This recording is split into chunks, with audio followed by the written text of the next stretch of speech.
आदरणीय प्रधानमंत्री श्री नरेंद्र मोदी जी के मार्गदर्शन में देश की नई संसद में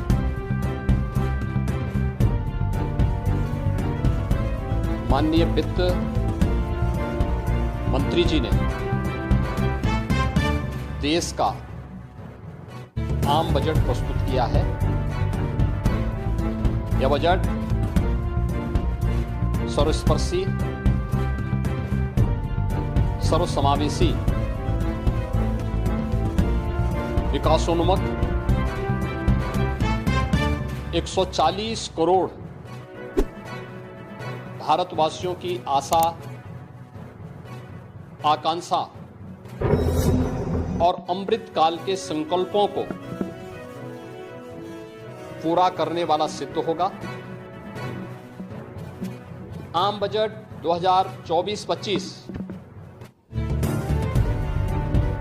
आत्मनिर्भर एवं विकसित भारत के निर्माण का एक आर्थिक दस्तावेज है। इस आम बजट में अंत्योदय की पावन भावना, विकास की असीम संभावना और नवोन्मेष की नवदृष्टि है। इस आम बजट में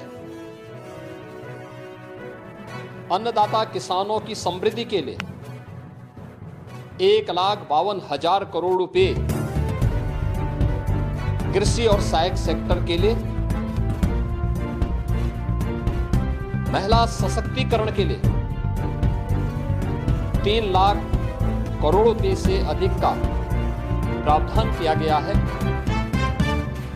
स्वाभाविक रूप से आधी आबादी, देश के सबसे बड़े राज्य उत्तर प्रदेश की आधी आबादी इससे सर्वाधिक लाभान्वित होने वाली है, और खासतौर पर तब जब उत्तर प्रदेश 2020 से ही मिशन शक्ति के कार्यक्रम को प्रभावी ढंग से यहां पर जमीनी धरातल पर उतार रहा है।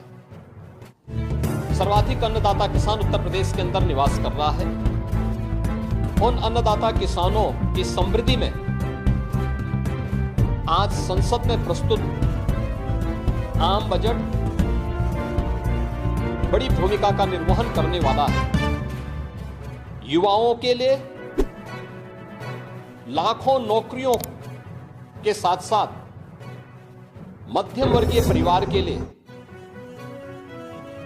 प्रत्यक्ष कर यानी इनकम टैक्स में जो नए टैक्स स्लैब की घोषणा हुई है, ये सभी अभिनंदनीय है, स्वागत योग्य है। इस पूरे बजट को अगर मैं कह सकता हूं, यह बजट भारत को $5 ट्रिलियन की इकोनॉमी में बदलने के संकल्प के साथ ही दुनिया के ग्रोथ इंजन के रूप में भारत की भूमिका को और विकसित भारत की संकल्पना को साकार करने का एक आर्थिक दस्तावेज के रूप में यह देश की संसद में प्रस्तुत किया गया है। इस 140 करोड़ जनता जनार्दन के लिए समर्पित, उनकी आशा, उनकी आकांक्षा और अमृत काल के संकल्पों को पूरा करने वाले इस बजट के लिए मैं आदरणीय प्रधानमंत्री जी के प्रति आभार व्यक्त करता हूं। माननीय केंद्रीय वित्त मंत्री माननीय श्रीमती निर्मला सीतारमण जी को और उनकी पूरी टीम का मैं अभिनंदन करता हूं।